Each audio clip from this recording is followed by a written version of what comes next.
Bueno, buen día a todos y a todas. Soy Cecilia Lascosque, secretaria de posgrado de la Facultad de Arquitectura y Urbanismo de la Universidad Nacional de Tucumán, y bueno, primero que nada saludarlos. Eh, Estamos acá para la defensa de tesis de maestría de Angélica Elvira Astorga, y estamos también ya en presencia del jurado y algunos participantes invitados. Les vamos a pedir, en la medida de lo posible, a los invitados que mantengan sus micrófonos, y en lo posible, mientras esté exponiendo Angélica, si pudieran tener incluso también la cámara apagada, así no se genera alguna distracción. Una vez que terminemos el acto, que se pueda leer el acta final, ahí sí están habilitados ya con micrófono y cámara para lo que deseen. Bueno, sin más, voy a proceder a la lectura del acta de constitución. En la ciudad, expediente número 45.383 del 2014, en la ciudad de San Miguel de Tucumán, a los 26 días del mes de agosto del año 2021, siendo las 8:30 horas, en el ámbito de la Facultad de Arquitectura y Urbanismo de la Universidad Nacional de Tucumán, y vinculados a través de la plataforma virtual, se reúne el Tribunal Examinador, designado mediante resolución número 180 del 2019 del Consejo de Posgrado de la Universidad Nacional de Tucumán, que deberá dictaminar sobre el trabajo de tesis presentado por la profesora Angélica Elvira Astorga, titulado Impacto de la modalidad Blended Learning en el rendimiento académico de los alumnos recursantes de Matemática 1 de Ciencias Económicas, Jurídicas y Sociales de la Universidad Nacional de Salta, para optar por el grado académico superior de magíster en la enseñanza de la matemática en el nivel superior.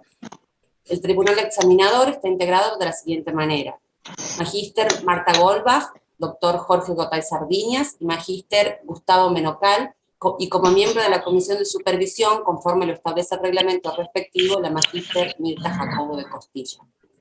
Procediéndose de inmediato a invitar a la aspirante a sostener su tesis sobre el mismo en sesión pública y solemne.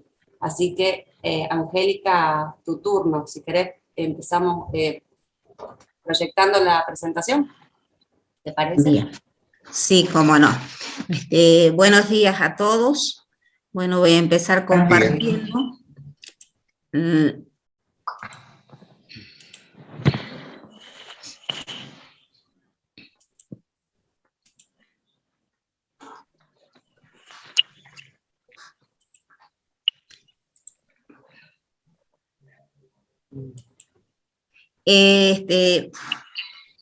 Esta tesis corresponde a la maestría en la enseñanza de la matemática en el nivel superior. La directora, la máster Estela Sonia Aliendro, y la codirectora, la máster Lidia Beatriz Esper. Como ya dijeron, el nombre del trabajo es Impacto de la modalidad Blended Learning en el rendimiento académico de los alumnos recursantes de Matemática 1 en la Facultad de Ciencias Económicas, Jurídicas y Sociales de la Universidad Nacional de Salta. Consideramos, de alguna manera, el origen de esta investigación se da porque Matemática 1 corresponde a una asignatura donde se caracteriza por la masividad. Tenemos alumnos ingresantes y alumnos recursantes, y veíamos que año a año la cantidad de alumnos recursantes iba aumentando. Y también, como a nosotros los docentes nos daban una planilla de 120 alumnos y una aula con disposición de 80 alumnos. Muchos de esos alumnos no podían entrar por el espacio del aula y dejaban de asistir. A otros les chocaba el aula porque tenían que cursar otras materias. Entonces, ante todas estas cuestiones, desde la cátedra presentamos un proyecto al Consejo Directivo de la Facultad para donde podíamos hacer el dictado de la materia para los alumnos recursantes por todas estas problemáticas que surgían, justamente usando la modalidad Blended Learning.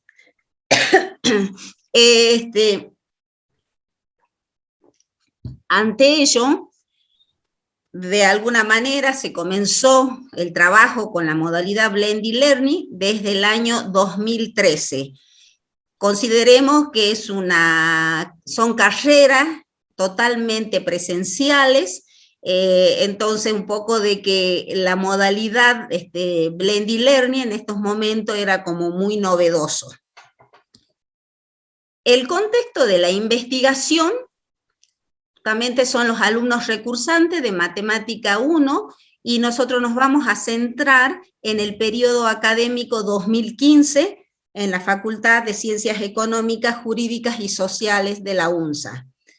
Consideramos que la novedad, si bien es cierto que esta investigación data para el periodo 2015, como dijimos que en ese momento era novedoso, porque hoy en día con la cuestión de la pandemia que nos arrasó y tuvimos que trabajar de golpe con la modalidad justamente totalmente a distancia, consideramos que para ese momento la novedad era contribuir al marco conceptual y práctico del uso de la modalidad semipresencial. Y sobre todas las cosas, la particularidad que se daban, que eran alumnos recursantes con cierta problemática y sobre todas las cosas, la superpoblación que teníamos de estudiantes. El objeto de estudio es el proceso de enseñanza y de aprendizaje de Matemática 1 con el uso de la modalidad Blended Learning. El campo de acción, los recursos seleccionados para la aplicación de la modalidad Blended Learning de cursado. Y bueno, el problema que nos hemos planteado después de una serie de preguntas que teníamos, que consideramos para este trabajo de investigación, el problema es cómo mejorar la calidad del proceso de aprendizaje de los contenidos de Matemática 1 en los alumnos recursantes, de modo de mejorar ese rendimiento académico en un contexto de superpoblación áulica. Para dar respuesta a ese problema, planteamos como hipótesis que la modalidad Blended Learning favorece la calidad del proceso de aprendizaje de los contenidos de Matemática 1 en los alumnos recursantes de la Facultad de Ciencias Económicas, Jurídicas y Sociales de la UNSA, en un contexto de superpoblación áulica y por ende mejora el rendimiento académico de los estudiantes. El objetivo general, determinar si el uso de la modalidad Blended Learning, el recursado de Matemática 1, mejora la calidad del proceso de aprendizaje de los estudiantes y permite así superar las dificultades en contexto de superpoblación áulica. Para lo cual consideramos variables, una variable dependiente y la variable independiente. En este caso, la variable dependiente es la calidad del proceso de aprendizaje de estudiantes recursantes y la variable independiente, la modalidad B-Learning. La calidad del proceso de aprendizaje, según Bono Santo, se la considera como la medida en que cada acción desarrollada por el estudiante evidencie la internalización de los contenidos. Y como indicador de la calidad del proceso de aprendizaje, consideramos el grado de conciencia o reflexión determinado, que es por la capacidad de argumentar los pasos seguidos en la resolución de ejercicio. Para ello, este grado de conciencia lo definimos como el cociente entre la cantidad, o sea, números de fundamentos correctos que considera el estudiante, sobre el número total de fundamentos que debería considerar en este caso. Este es un índice cuya variación está entre 0 y 1. Por supuesto, para este trabajo nos basamos en un marco teórico. Teniendo en cuenta las teorías de aprendizaje la modalidad Blended Learning, los entornos virtuales de aprendizaje, que en este caso usamos la plataforma Moodle, y todo lo relativo a las TIC que actúan como eje transversal para este proyecto. Bueno, dentro de las teorías de aprendizaje tenemos nosotros la teoría del enfoque histórico-cultural, donde los aportes son realizados por Vygotsky, Leontiev, Galperín, Talísina y otros. En este enfoque, esta teoría toma como premisa fundamental el reconocimiento de la naturaleza histórico-social. Vygotsky plantea aquí dos niveles evolutivos del desarrollo intelectual del individuo en relación a la capacidad para resolver situaciones problemáticas. Uno de los niveles se refiere a la capacidad que tiene para resolverlo de manera independiente, y otro para resolverlo, el otro nivel se refiere cuando debe resolver con ayuda de otro compañero, de otro individuo. Esta distancia entre estos dos niveles es lo que se denomina zona de desarrollo próximo. Lo que tenemos que nosotros, como docente, para que el proceso de enseñanza sea efectivo, se debe propiciar las condiciones y posibilidades para que el estudiante, con cierta colaboración, llegue a tener independencia en su modo de actuar y de pensar, y así pueda ser un transformador de su realidad. Otra de las teorías en las que sustentamos es la teoría de la actividad, donde el padre de esta teoría se lo considera Leontiev y sus seguidores y discípulos Talísina.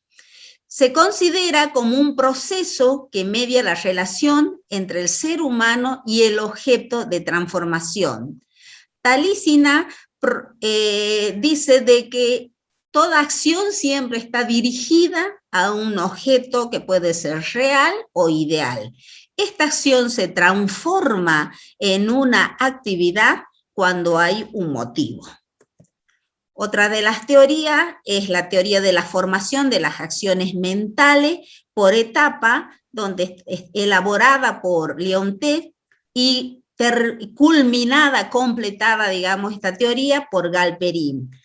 Y busca cómo la actividad externa llega a actividad interna en la psiquis del individuo. Galperín plantea que el estudiante debe transitar por etapas del proceso de asimilación. Esas etapas son la motivación, la base orientadora para la acción, la etapa material o materializada, la etapa verbal o verbalización, la etapa mental o modelo o momento ideal. En nuestro trabajo justamente nos vamos a centrar bastante en esta teoría, nos vamos a apoyar bastante en esta teoría de formación de las acciones, y en particular en la etapa verbal o verbalización, donde uno de los indicadores justamente va a ser el grado de conciencia o reflexión. Otra de las teorías que consideramos es el enfoque cognoscitivo. Este enfoque cognoscitivo permite conocer las formas en que se estructura el conocimiento en la mente del sujeto.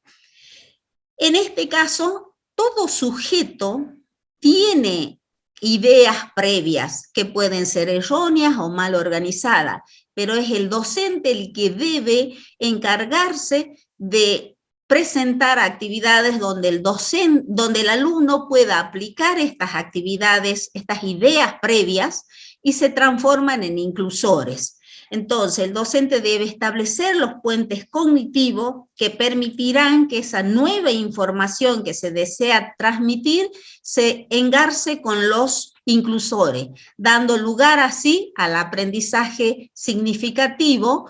De alguna forma, los docentes debemos proponer actividades para que lo que aprenda el alumno tenga significado. Es decir, no solamente actividades en la propia asignatura, sino que pueda ver qué actividades le sirven desde su asignatura para la carrera y también para poder desarrollarse como persona y poder resolver los problemas de la vida.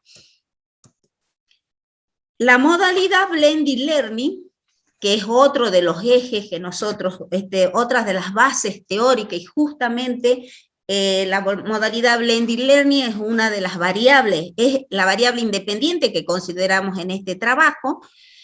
La definen como la modalidad que integra clases presenciales y clases en línea sustentadas en las TIC. También varios autores, entre ellos Barberá y otros, rescatan las actividades de aprendizaje que suponen una interacción cara a cara, mediadas tecnológicamente entre estudiantes, docentes y los recursos de aprendizaje. En esta interacción se rescata la mediación pedagógica y la tecnológica, de modo de lograr una continuidad a lo presencial a través de lo virtual. Entonces, la aplicación de la modalidad Blended Learning no debe ser en suma un agregado de recursos tecnológicos a las clases tradicionales, sino que debe ser considerada como un momento de aprendizaje, de lograr verdaderos conocimientos.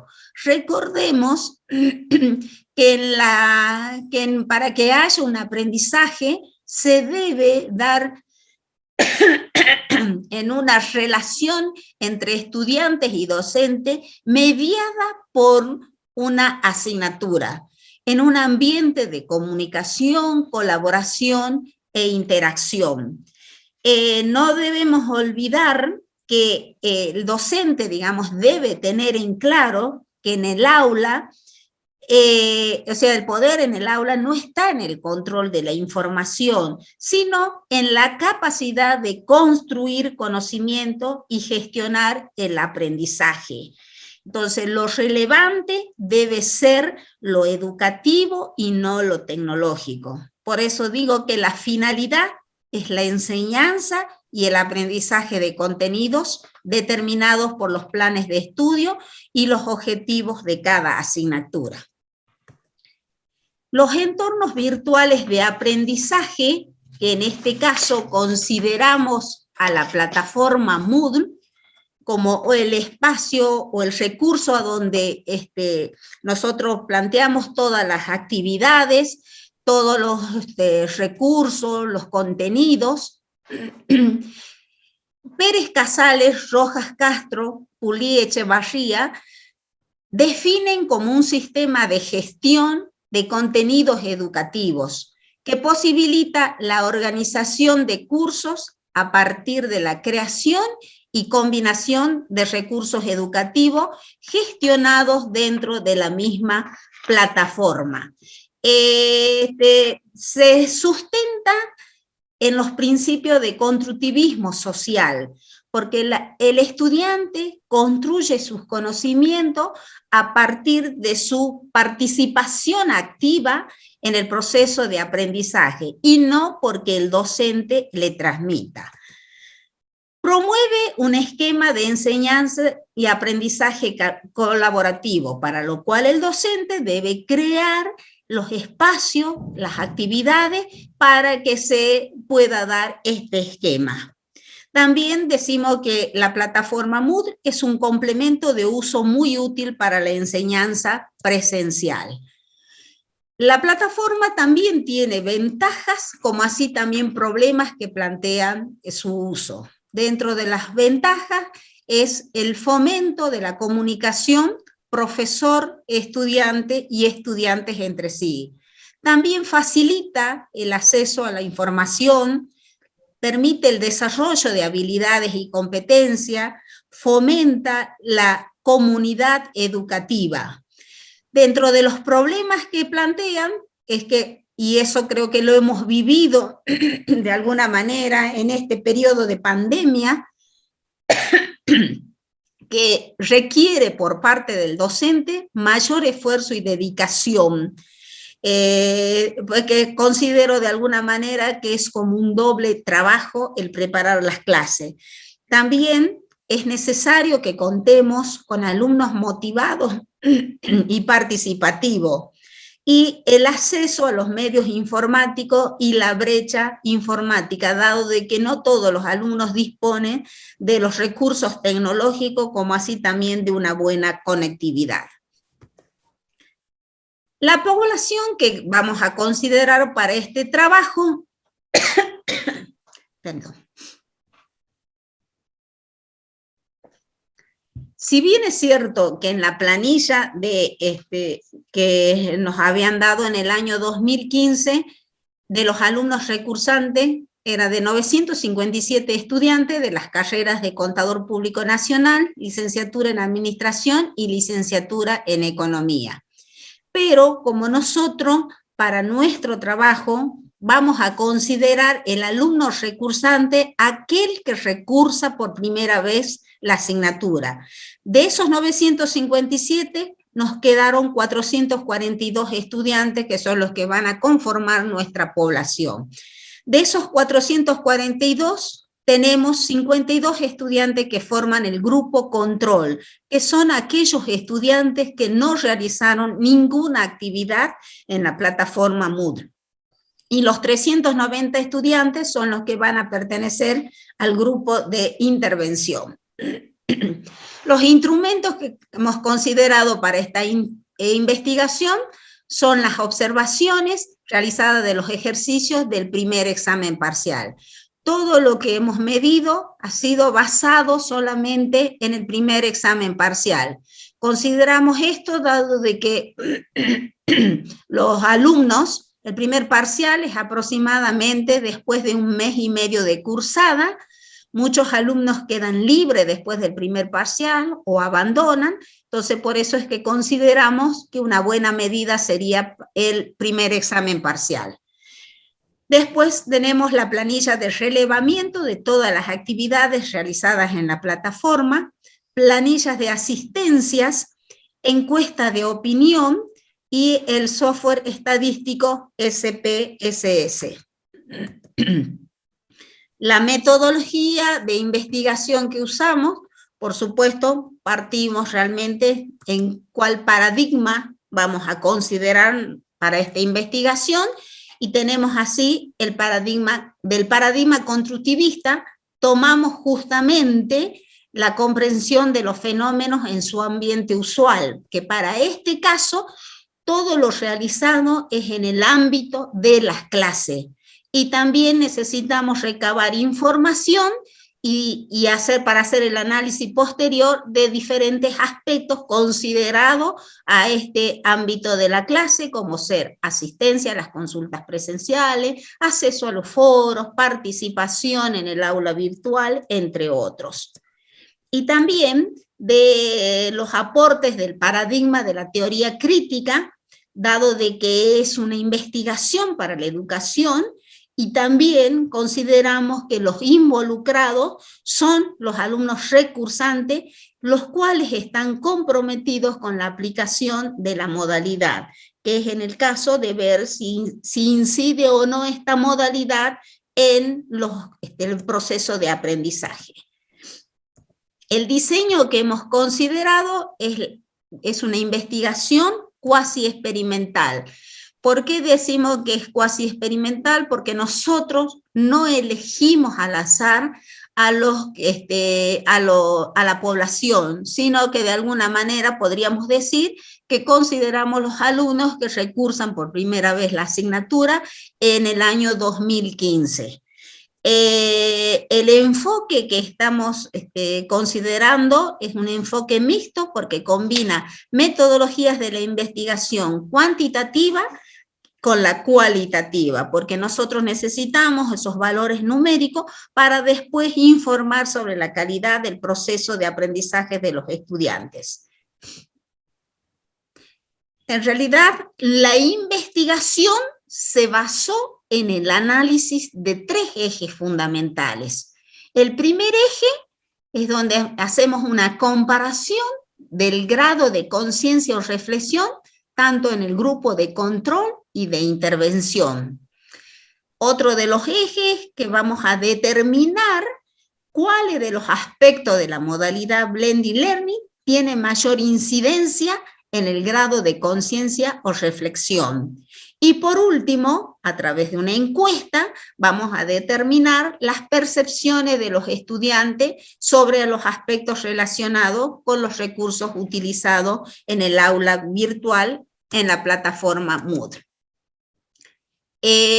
Para el primer eje, de alguna manera, para determinar la comparación del grado de conciencia o reflexión del grupo de control y de intervención, vuelvo a repetir, a pesar que ya dije, que consideramos nosotros que para medir este grado vamos a trabajar con los ejercicios y problemas que se han propuesto en el primer examen parcial, estos ejercicios que tienen diferentes grados de dificultad, por supuesto también, tanto en su resolución como en la respuesta para justificar.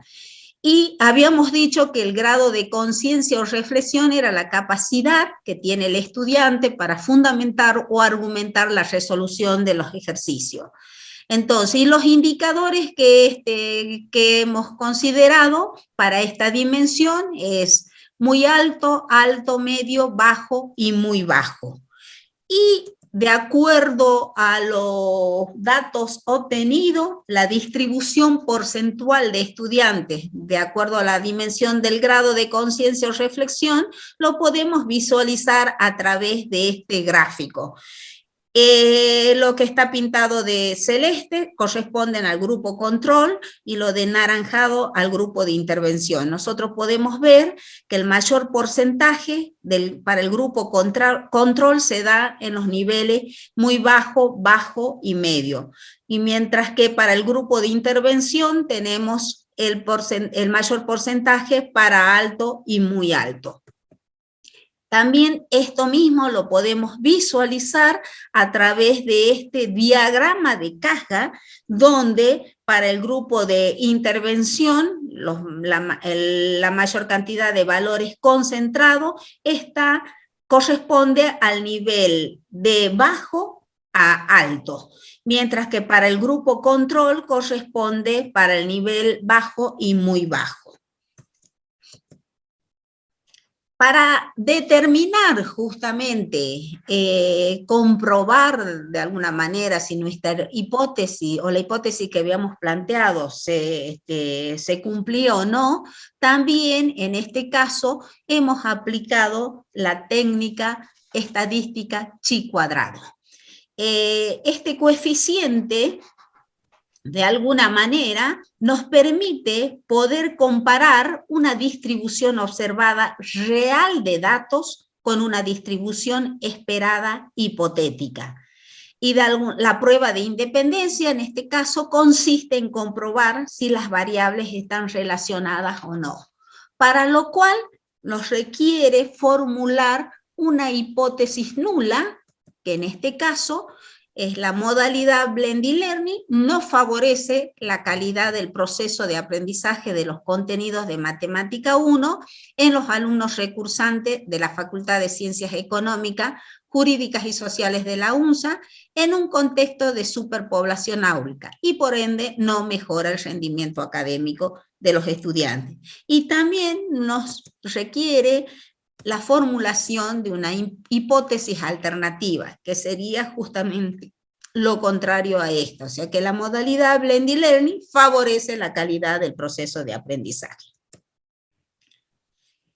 Para esta técnica debemos considerar tablas de contingencia, tanto para el grupo de intervención como para el grupo control. En este caso yo considero los 5 niveles de conciencia o reflexión y tenemos de así las frecuencias observadas y las frecuencias esperadas. Por ejemplo, para el grupo de intervención, yo tengo que las frecuencias observadas son para el nivel muy bajo 75, para el bajo 86, para el medio 88, para el alto 113 y para el muy alto 29, y que logra el total de los 390 estudiantes que son los que pertenecen al grupo de intervención. Para el grupo control, tenemos así que las frecuencias observadas son muy bajo 18, bajo 15, medio 14, alto 5 y muy alto 0. Y la suma de eso corresponde a los 52 estudiantes de ese grupo. Para determinar las frecuencias esperadas, existe una fórmula que en este caso, por ejemplo, para calcular el 82,10, simplemente hacemos la suma de todos los valores de las frecuencias observadas de esta fila, o sea, 75 más 86 más 82 más 113 más 28, por la suma de los valores esperados de esta columna, o sea, 75 por 18, dividido el número total, que sería 442. Y así obtenemos respectivamente los valores esperados, las frecuencias esperadas para cada uno de estos casos. Luego vamos a calcular el coeficiente chi cuadrado, que en este caso yo estoy indicando que vale 16,66. ¿Cómo se calcula ese valor? Existe una fórmula que es igual a la sumatoria para cada caso, por supuesto, de las frecuencias observadas menos las frecuencias esperadas elevado al cuadrado dividido por el valor de las frecuencias esperadas. Para cada caso hacemos esos cocientes y luego sumamos y así obtenemos este valor que sería 16,6.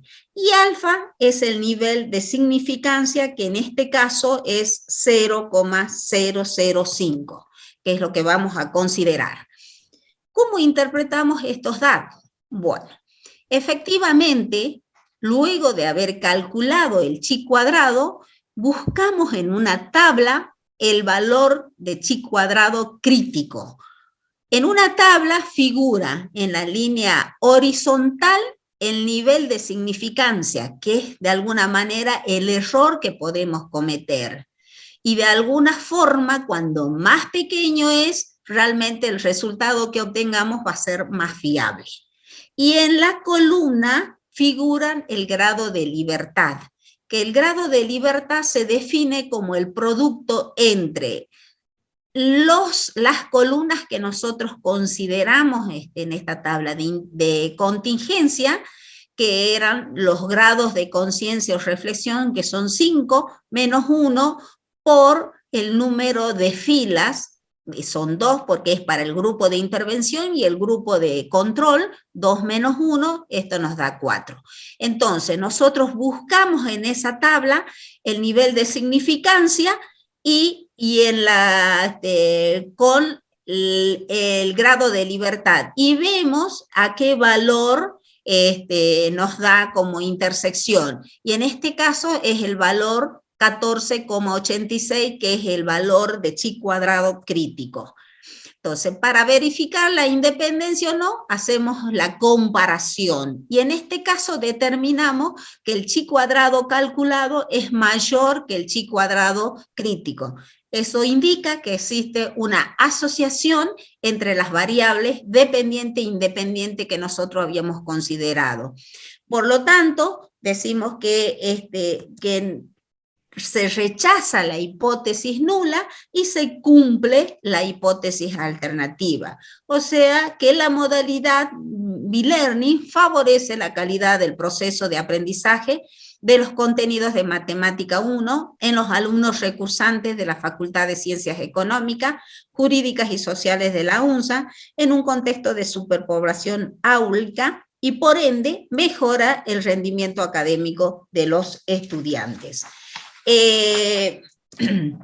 Ahora vamos a seguir con el otro eje, que era para determinar qué aspecto de la modalidad tiene mayor incidencia en el grado de conciencia o reflexión y por lo tanto en el proceso de aprendizaje, para lo cual hemos usado la regresión logística multinomial, que es un modelo que se utiliza para predecir las probabilidades de los diferentes resultados posibles de una distribución categórica como variables dependientes, dado un conjunto de variables independientes.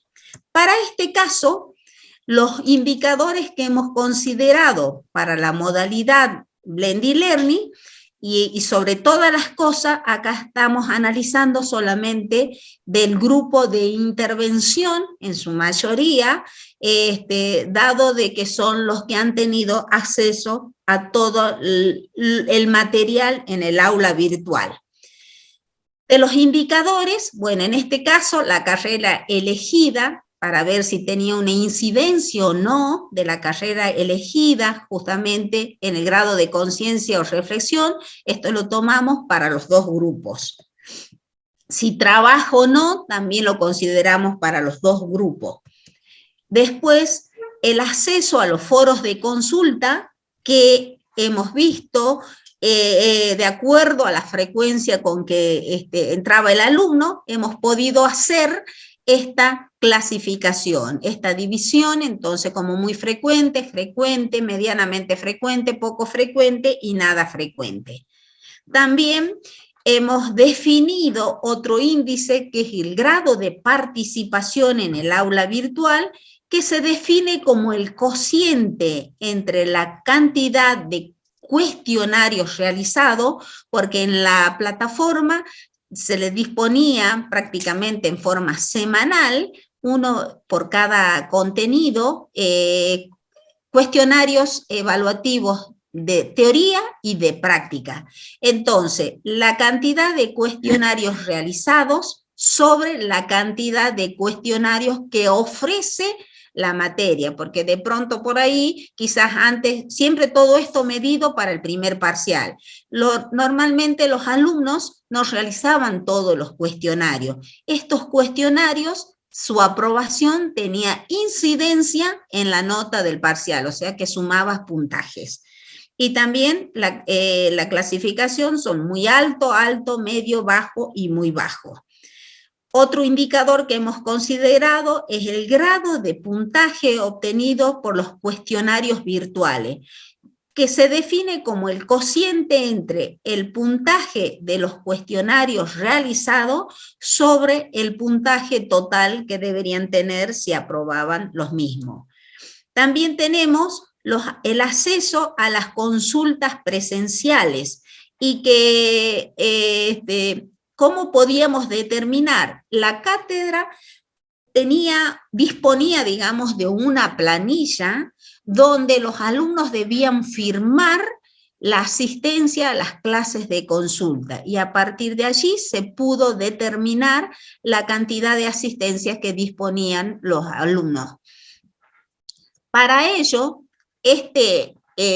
usando el programa SPSS, tenemos nosotros esta relación. Son 5 modelos y nosotros podemos observar que en la relación del grado de conciencia o reflexión, que el modelo 1 solamente considera la carrera, si trabajo o no, y la asistencia a los foros de consulta. Que nosotros observamos aquí que justamente el que tiene una incidencia, según este modelo, son los accesos a los foros de consulta.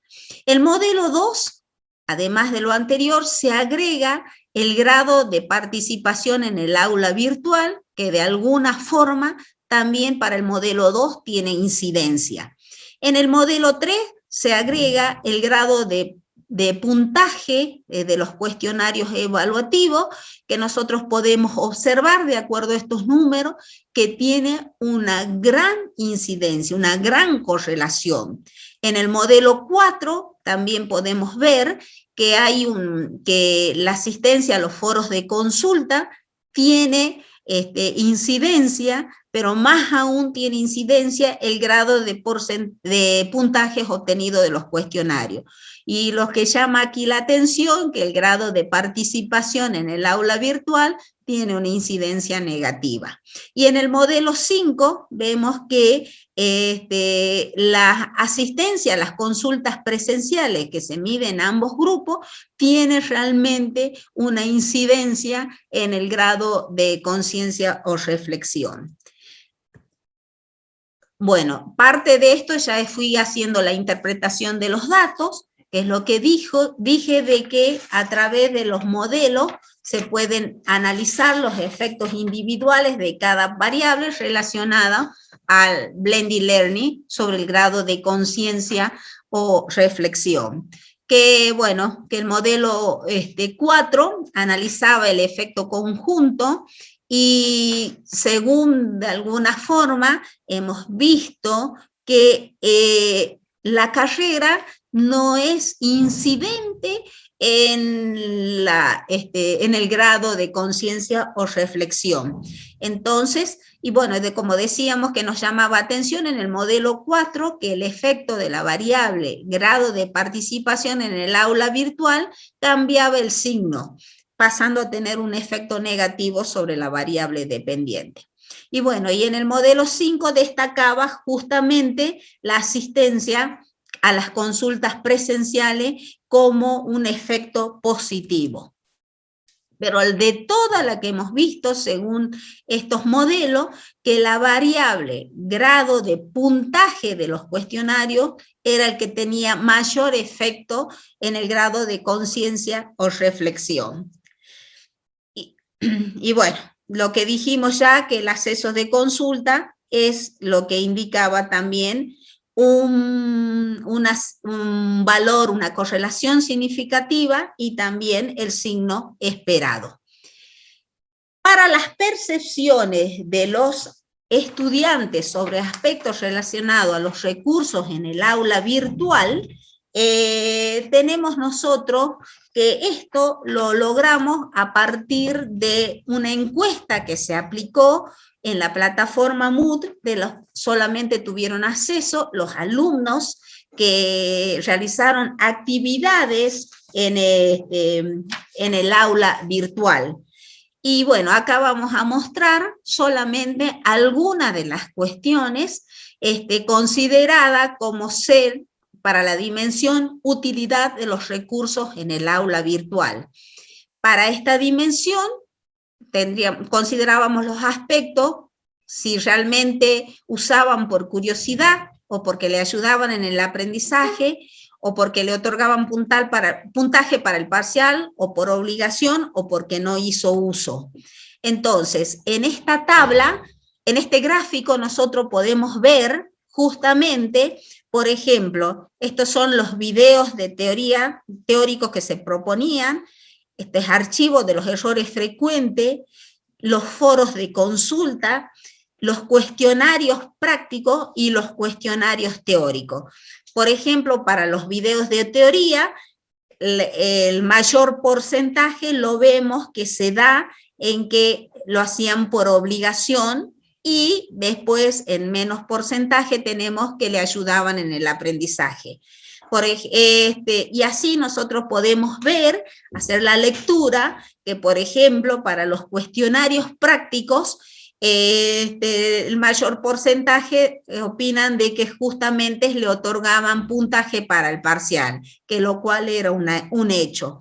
Mientras que para los cuestionarios teóricos, el mayor porcentaje está porque le ayudaban en el aprendizaje y también le otorgaban puntaje en el parcial. Otro de las dimensiones consideradas era la opinión de los recursos dispuestos en el aula virtual. Y bueno, a esa opinión, los niveles que consideramos son muy buena, regular, deficiente, considerando esta escala. ¿Y cuáles eran los recursos? Bueno, en realidad nosotros queríamos que opinen acerca de la estructura del curso, la organización del tiempo, disponibilidad de materiales, cronograma de actividades, comunicación en tiempo y en forma. y las respuestas que vemos son las siguientes. Si nosotros observamos que el mayor porcentaje para cada una de las preguntas que le hacíamos, el mayor porcentaje la clasifican como muy buena y buena. Otro de los aspectos también considerado era la utilidad de los foros de consultas. Y bueno, también preguntábamos si lo hacían por curiosidad o porque le ayudaban en el aprendizaje, o otorgaban puntaje, o bien era por obligación. Y bueno, el mayor porcentaje vemos que consideran ellos que le ayudan en el aprendizaje. Bueno, con todo lo analizado y las conclusiones, bueno, vamos a cerrar o vamos a decir que la realizamos sobre los 3 ejes que hemos considerado que estaba en nuestra investigación. Para el primer caso, que es sobre la comparación de grado de conciencia o reflexión en los grupos de control y de intervención, justamente habíamos visto de las gráficas que el grado de conciencia o reflexión para el grupo de intervención prácticamente más del 50% correspondía a los niveles medio, alto y muy alto, lo cual ese porcentaje duplica con respecto a los porcentajes para el grupo de control. Y bueno, y que también el chi cuadrado, el coeficiente de correlación calculado, es mayor que el chi cuadrado crítico. Nos permite concluir que realmente las variables, modalidad, B-learning y calidad del proceso de aprendizaje son dependientes, ante lo cual se acepta la hipótesis alternativa. A ver, en relación a cuál de los aspectos de la modalidad tenía mayor incidencia, bueno, vemos que hay una correlación fuerte con el grado de conciencia, es el grado de puntaje de los cuestionarios virtuales, la asistencia a las consultas, también en algunos casos los foros y la participación en el aula virtual. Pero el que mayor efecto tiene es el grado de puntaje de los cuestionarios virtuales. Y sobre las percepciones de los estudiantes, que lo hemos realizado a través de la encuesta, de alguna manera, la mayoría de las respuestas vemos de que los alumnos dicen que les favorecen el aprendizaje y esto de combinar la enseñanza presencial con la virtual.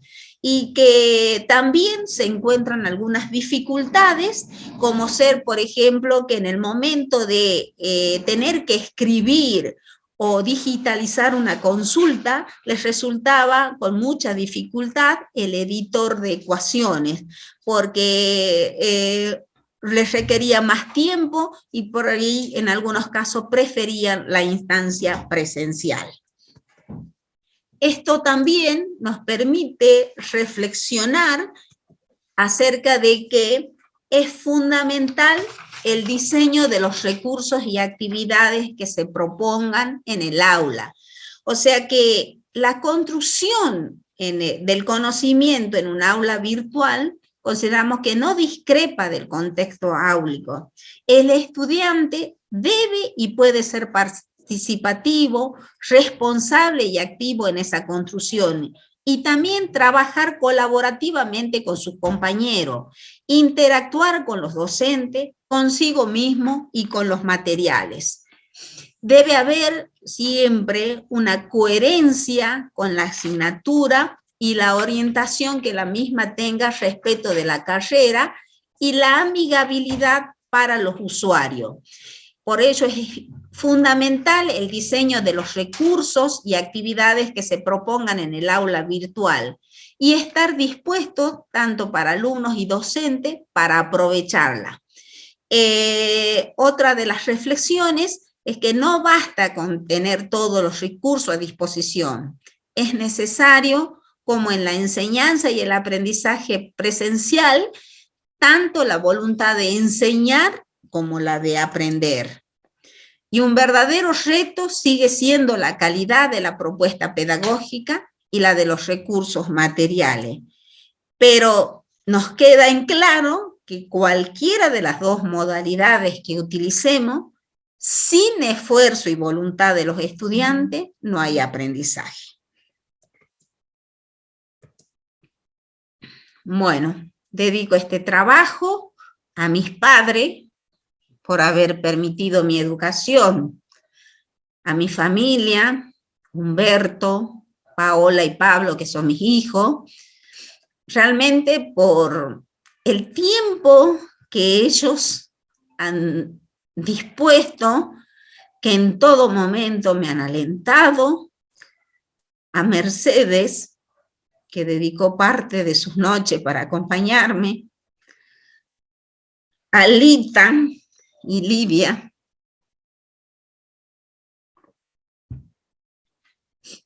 por la paciencia y la voluntad a disposición, a la facultad de arquitectura y urbanismo, porque realmente me han considerado los tiempos pertinentes a mi facultad por haber puesto al alcance esta carrera, a Dios y a la vida. Muchas gracias. Bueno, muchas gracias, Angélica. Muchas gracias. Pasamos ahora a la posibilidad de que puedan realizar preguntas, consultas, opiniones los miembros del jurado. ¿Quisiera alguno tomar la palabra?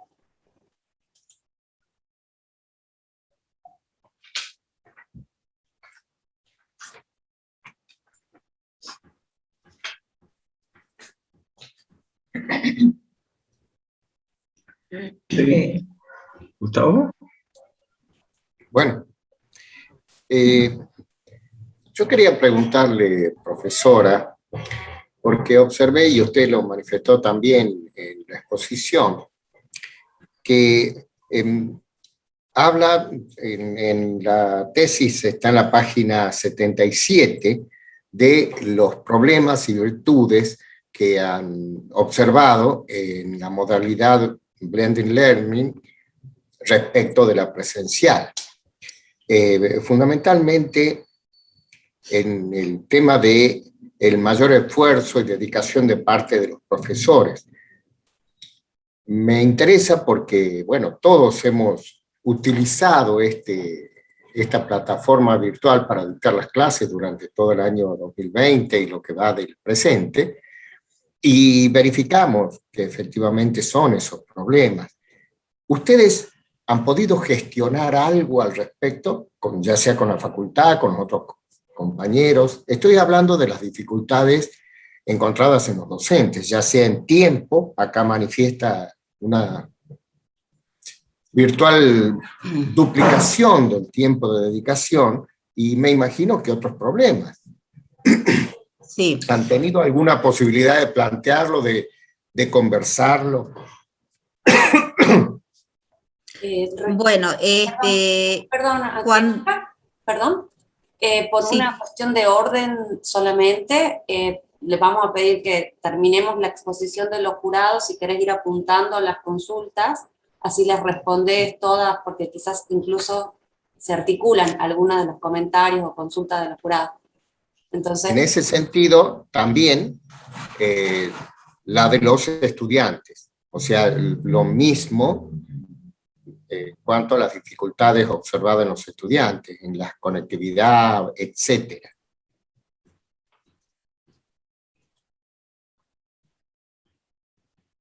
Bien.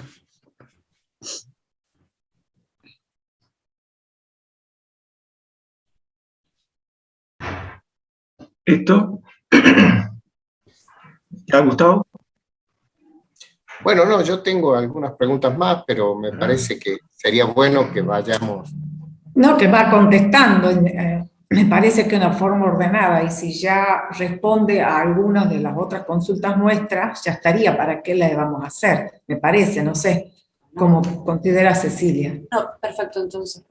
Me parece, porque capaz que lo que ella explique abarque, qué sé yo, quizás alguna duda que tenga el doctor Gotay o yo. Bueno, Me parece que es lo adecuado. bueno, perfecto. No sé, ¿qué opinan? Estoy de acuerdo. Bueno, perfecto. Ujú. Angélica, disculpa entonces la interrupción, ibas a responder. Bien. Justamente las dificultades de los docentes, en ese periodo, en el 2000, del 2013, solamente era un pequeño grupo de docentes que estábamos dispuestos para la aula virtual. Y como es una cátedra numerosa, aproximadamente forma el cuerpo 20 docentes, que a pesar de ser numerosa, pero no alcanza para la cantidad de alumnos que disponemos. Y fuimos realizando, inclusive desde la misma facultad, nos fueron ofreciendo cursos de capacitación para conocer un poco más sobre la plataforma. Entonces, como que nos hemos ido dividiendo las tareas para realizar, cosa que no sea el peso en un solo grupo de 3 o 4 docentes. Hoy en día estamos con prácticamente todos los docentes de teoría son los que elaboran, por ejemplo, los videos. Y también hemos trabajado con la metodología teórico-práctico de forma simultánea. Entonces aprovechamos también el material como ser las clases por Zoom para subir. Entonces consideramos que eso también nos ayuda. Pero la facultad nos proporcionó, digamos, todos los elementos como para lograr la capacitación. El estudiante realmente, la cuestión de los recursos disponibles, por ejemplo, veíamos que a veces para hacer los cuestionarios desde un celular tenían serias dificultades en el sentido de que con el editor de ecuaciones a veces no funciona en un celular. Entonces le pedíamos de que realizaran en esos momentos, ellos venían, la facultad tiene un gabinete de aproximadamente 90 computadoras, y donde se les disponía, porque el cuestionario era un día determinado, entonces ese día veíamos nosotros que la facultad estaba llena de alumnos, entonces, y desde el centro de estudiantes, por ejemplo, trataban de ir gestionando para que no todos vinieran en el mismo horario. Entonces, eso era una forma también de facilitarle y que ellos tengan los elementos necesarios. Pero es cierto de que el alumno, nosotros veíamos que asistían la mayoría de los alumnos cuando eran los cuestionarios, pero en los foros de consulta, a pesar que nosotros mandábamos mensajes por el chat en forma continua, preguntando, invitándolo, también hemos dispuesto en la página digamos,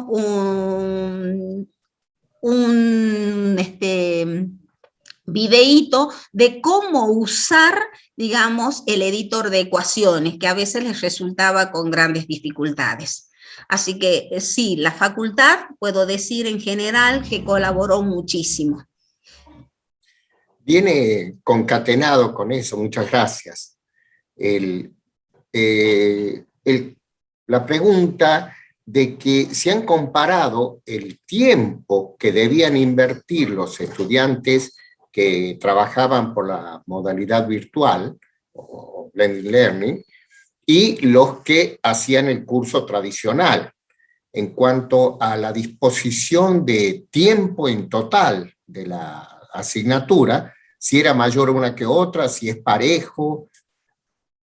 Bueno, en eso particularmente no hemos medido el tiempo, pero sí puedo decir que muchos de los alumnos nos hicieron, digamos, sentir en forma, se acercaban por el blog, por ejemplo, y nos decían: muchas gracias, profesora, porque soy una persona que trabajo, o por ahí me resulta difícil, no tengo con quién dejar a mi hijito para venir a las clases. El hecho de haber dispuesto esta aula virtual, donde tenían los videos, donde tenían, digamos, todo el material que se ofrecía prácticamente de manera presencial, estaban dispuestos en el aula virtual. Pero no así como que había otros alumnos que decían: yo prefiero, me gusta más la clase cara a cara, ¿sí? Entonces, creo que de alguna manera el problema de la masividad sobre todas las cosas, que teníamos aulas realmente que la capacidad superaba la cantidad de alumnos y que muchos alumnos dejaban de cursar porque no podían entrar a las clases presenciales. Así que consideramos que en ese caso, digamos, no hemos medido concretamente el tiempo, pero hemos tenido, digamos, sus opiniones. Gracias. Jorge, Marta. Bueno. Sí, Sí, Marta. sí, no sé si le quería consultar yo, muy buena tu exposición, Angélica, pero digamos, la inquietud que tenía era de qué manera, digamos, Tomás apunta a la metodología. Ellos tenían clases presenciales, ¿no es cierto? Las clases presenciales de las teóricas, que no eran obligatorias, ¿no es cierto? Clases prácticas que eran obligatorias, presenciales estoy hablando. Entonces, ¿cómo se los orientaba? Porque ya la parte de los cuestionarios ya tenían día y hora, ¿no es cierto? Ya estaba estipulado. Pero ¿cómo se los orientaba para que ellos vean las otras, cómo ser los videos de la teoría y las otras archivos que tenían que leer, como de los errores frecuentes, todos esos recursos que han implementado en el aula? Porque tiene que haber, digamos, bueno, nosotros porque quizás lo hacemos, una guía orientadora, les vamos indicando cómo tiene que ir haciendo. Entonces yo esa era la duda, que, digamos, inquietud que quería saber.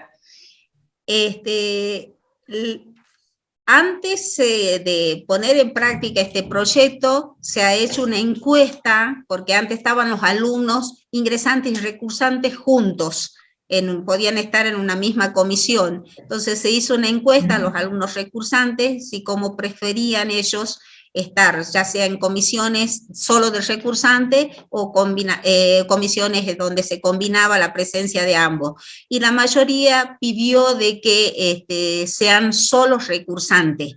Entonces disponíamos de comisión exclusivamente para los alumnos recursantes y allí los docentes en las comisiones de práctica eran los encargados de ir prácticamente toda la clase diciéndole, chicos, no se olviden que en esta semana está el cronograma dispuesto, que hay que hacer actividades, están los videos de la teoría, no se olviden, o inclusive uno a veces en el mismo trabajo práctico le ponían, lo invitamos que vean el video en la plataforma o tal archivo de la plataforma. Entonces, como para que esas actividades no sean solo presenciales o no solo virtuales, sino que vean la continuidad de lo presencial con lo virtual. Claro, bueno, eso era lo que me interesaba, porque justo, digamos, no lo expusiste en un poco eso, que es lo que a uno le interesaba también escuchar sobre la metodología, o sea, cómo habían trabajado. Y otra cosa es, digamos, como no es obligatorio y se necesita a veces que el alumno realmente esté motivado, entonces uno a veces trata de ofrecerles un plus para que participen, digamos. En este caso vi como algo similar también a lo que hacemos nosotros, esa ponderación que han hecho de la nota del parcial. O sea, creo que era 2 por la cantidad de cuestionarios aprobados que tenían de la parte de teoría, más 2 puntos por, así es 2 puntos, ¿no es cierto? Sí, 2 puntos. Sí, claro. Con una escala, sí, la escala era de 0 a 100 y tenían 2 puntos por cada cuestionario teórico y cuestionarios prácticos aprobados. O sea, en realidad, ante el primer parcial, el alumno podía tener 4 teóricos y 4 prácticos aprobados, ¿sí? Entonces, era en total 8, así que si aprobaba eran 16 puntos a favor. Inclusive, para que, por ahí también como otro plus que le poníamos, y que de pronto también haciendo un seguimiento a través de la plataforma, era de que los alumnos recursantes, ellos aprobaban con una nota de 60 puntos en el parcial. Digamos, aprobaban el parcial con 60 puntos. Entonces, por ahí el alumno que llegaba a 57, 58, esas cosas, entonces se le aumentaba si veíamos una participación activa en los foros de consulta también. Claro, sí, pero digo, pero claro, eso era para los que hacían la experiencia y que hacían las actividades. ¿Y qué Sí. pasaba con los otros? No, no había no sé si decir algún problema, porque no ocurría esa ponderación para los otros, sí, para los que Lo no que tenían. pasa es que en el primer parcial, el alumno ingresante, sobre todas las Sí. cosas, era aquel alumno que había hecho el curso de ingreso y tenía en su, digamos, si aprobaba el curso de ingreso, el módulo que no es obligatorio ni eliminatorio, se le daba como un pequeño plus para el primer parcial. Ah, De bien, claro, esa porque si no manera yo comienza. veía como que un grupo sí, digamos, se beneficiaba con algo y el otro Claro, no. Porque nosotros, por sí, ejemplo, a todos, o sea, claro, esto no es una experiencia, nosotros lo hacemos claro, con todos con toda la población de nuestros alumnos, sí, ingresantes, recursantes, con ese plus, digamos, porque claro, es así, es una es realidad así, en la sí. enseñanza e-learning, la virtual, que para que participen realmente, porque los chicos, Cuesta a mucho. pesar de que ellos están motivados para el chat, para las tecnologías que a ellos les gusta, pero para el aprendizaje es como que no están motivados, de la pasividad de la cual hablabas. Bueno, eso era todo. No sé ahora si usted quiere, doctor Gotay, hacerle una pregunta.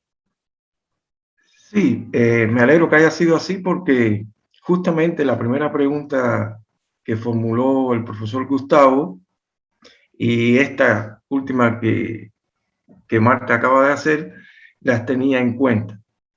Justamente estaba por hacer y ella respondió muy bien. Quiero hacer entonces una tercera pregunta y después hacer puntualizar una cuestión que quedó reflejada ahí en la diapositiva. La pregunta tiene que ver con que la población total que se utilizó para hacer el estudio prácticamente se quedaron con el 50% aproximadamente. ¿Por qué no se trabajó con la población total de los 970 alumnos? Pregunto. Porque consideramos que esos alumnos no tenían, buscábamos grupos aproximadamente dentro de la heterogeneidad, algo que tengan en común. Entonces, el grupo restante son alumnos que tenían, qué sé yo, 3 veces que habían cursado o que de alguna manera habían dejado mucho tiempo y quizás habían ingresado, por decir, hace 10 años, entonces, y tenían, digamos, muchos años de cursada y como que prácticamente ya conocían claramente la metodología, ¿sí? Bien, perfecto. La otra sí tendría que ver con que muestre la diapositiva donde estás planteando la hipótesis nula y alternativa. Bien.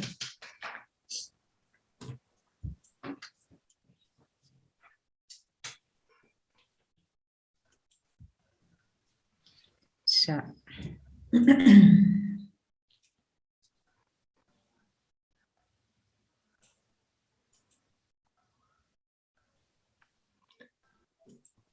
Sí, y Perdón.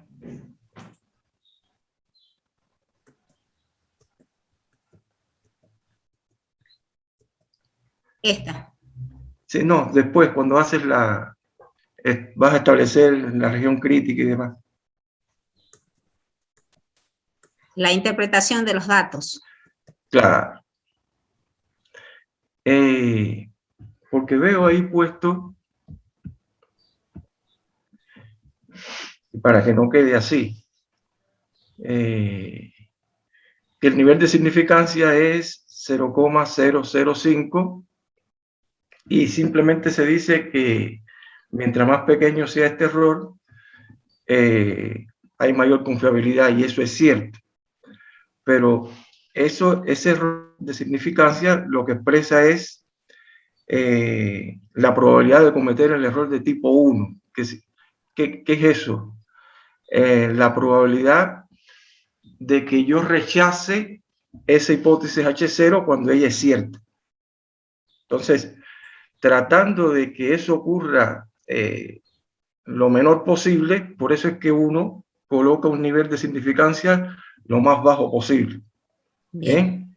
Sí, sí, doctor. Era ese tipo de... Bien. ¿Estamos? Y justamente colocas un nivel con una probabilidad muy baja y a pesar de eso se está rechazando la hipótesis nula. Pero si eso ocurre, realmente eso nada más es el 0,5% de las veces que puede ocurrir. Bien. ¿Ok? Bien, bien, doctor.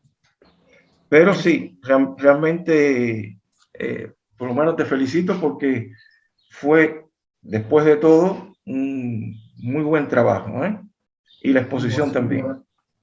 Muchísimas gracias, doctor. Muchísimas gracias. Dejo de compartir, entonces. Sí, sí. Perfecto. ¿Alguno de los miembros del jurado quisiera hacer algún comentario o pregunta más? No, por mi parte ya expresé todo lo que le quería decir. Me No, parece bueno, perdón. No, habla Gustavo. Que no me había manifestado en mi primera intervención y le quiero felicitar porque me parece un muy buen trabajo y un avance importante respecto del trabajo presentado anteriormente. No sé si usted está de acuerdo con eso. Sí, muy de acuerdo, exactamente. Muy bueno, Le excelente. pregunto a la profesora también. Realmente puedo decir desde la primera vez que presenté el trabajo, aprendí muchísimo, muchísimo, y bueno, por supuesto uno siempre está aprendiendo continuamente, pero merecía esas observaciones que me hicieron en una primera instancia, y bueno, y yo creo de que me ayudó muchísimo todas las sugerencias, todo lo que han plasmado ustedes allí, así que, y bueno, y gracias a ustedes por hacerme notar que realmente hubo un avance. Muchas gracias. Gracias. Muchas gracias. Bueno, muchas gracias también. En este momento podría, si quisiera, intervenir la directora de tesis, la profesora Estela Liendro. No sé si está por ahí y quisiera hacer uso. Sí, buenos días a todos, ¿cómo están? Buen Buen día. día. Buen día. No, simplemente felicitar a Angélica por la paciencia y la constancia, el haber llegado. En alguna oportunidad quería tirar la toalla, pero bueno, hemos trabajado y hemos caminado largamente por este rumbo. Y bueno, y el hecho de tener una familia y un trabajo, una responsabilidad grande en su trabajo es merituable. Felicitaciones también de mi parte. Bueno, muchísimas gracias. Bueno, en este momento voy a poner a todas las personas en sala de espera. Vamos a pausar la grabación. Acta, expediente número 45.383 del 2014. La ciudad de San Miguel de Tucumán, a los 26 días del mes de agosto del año 2021, siendo las 9:45 horas, en la Facultad de Arquitectura y Urbanismo de la Universidad Nacional de Tucumán, y vinculados a través de plataforma virtual, se reúne el Tribunal Examinador designado por resolución número 180 del 2019 del Consejo de Posgrado de la Universidad Nacional de Tucumán para dictaminar sobre el trabajo de tesis presentado por la profesora Angélica Elvira Astorga, titulado Impacto de la modalidad Blended Learning en el rendimiento académico de los alumnos recursantes de Matemática 1 de Ciencias Económicas, Jurídicas y Sociales de la Universidad Nacional de Salta, para optar por el grado académico superior de Magíster en la enseñanza de la matemática en el nivel superior. Están presentes los miembros del tribunal, Magíster Marta Goldbach, doctor Jorge Gotay Sardiñas y Magíster Gustavo Menocal, quienes deciden por unanimidad dar por aprobado el trabajo de tesis presentado por la profesora por la aspirante, profesora Angélica Elvira Astorga, bajo la dirección de la magíster Estela Sonia Aliendro Sierra, directora de tesis, y la magíster Lidia Beatriz Esper, codirectora de tesis. El jurado tiene en cuenta las siguientes consideraciones. En la tesis elaborada por la profesora Angélica Elvira Astorga se destaca la organización en capítulos elaborados en profundidad y con detallada y excelente fundamentación teórica, práctica, metodológica y de rigor científico.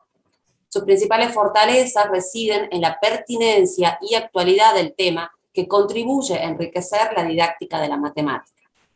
Resulta particularmente valioso que realizó un óptimo trabajo de campo empleando de forma efectiva planillas de relevamiento de las actividades virtuales, como así también para las consultas presenciales y la encuesta de opinión de los alumnos. Por todo lo expuesto, los miembros del tribunal examinador deciden otorgar la calificación de summa cum laude correspondiente a la calificación de 10 puntos en la escala numérica, recomendándose su publicación para conocimiento de la comunidad educativa. Siendo las 10 horas, hora que cerró el acta, se da por finalizado el acto.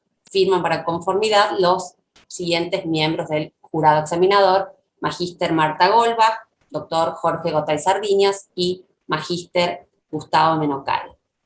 Por todo lo dicho, muchísimas felicitaciones, Angélica. Desde la facultad nos alegramos muchísimo, te felicitamos, y también quisiera felicitar y agradecer sobre todo a los jurados por la paciencia, el compromiso y la dedicación. Así que ahora queda abierta la palabra, el que quiera hablar o comentar alguna cosa. No, volver a repetir que realmente te felicitamos, Angélica, por tu trabajo y el esfuerzo, me imagino, todo lo que fue rehacer una tesis y que resultó en este resultado. Muy bueno. Muchísimas gracias, Marta. Muchas gracias a todo el jurado y sobre todo a la directora y a la codirectora, Lidia, que siempre me han apuntalado en cada momento, que por ahí quería dejar ir a la toalla, como se dice, pero bueno, valió la pena, así que muchísimas gracias.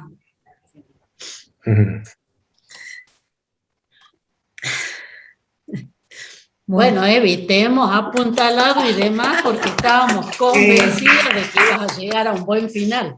Felicidades. Muchas gracias. Bravo, bravo.